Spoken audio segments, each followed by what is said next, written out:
An Obama administration report out today says the typical American household will pay $2,200 in additional taxes next year if the so-called Bush-era tax cuts for the middle class are allowed to expire.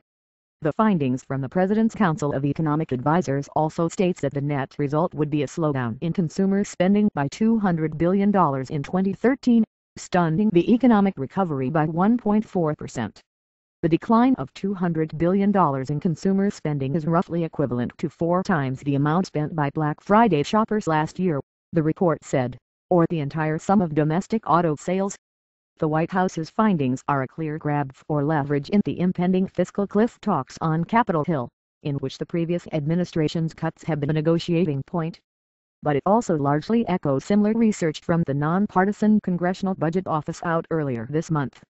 Economists warn the automatic spending cuts and tax increases that would be triggered if Congress fails to pass the budget by the end of the year would plunge the country back into recession. President Obama and congressional Democrats have taken the position of continuing the cuts for households making under $250,000 a year, while allowing those same breaks to expire for higher income earners. The Republican caucus has largely fought to keep those cuts in place across the board, but since this weekend several key members of the GOP signaled they were open to breaking a long-standing pledge not to raise taxes. The only pledge we should be making to each other is to avoid becoming Greece.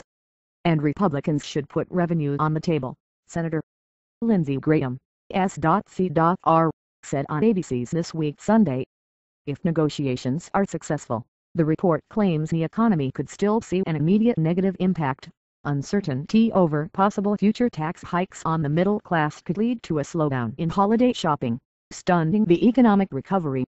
The White House report hits as millions of Americans turn to Cyber Monday for online holiday shopping deals, and coincidentally as Congress returns to session from its Thanksgiving break.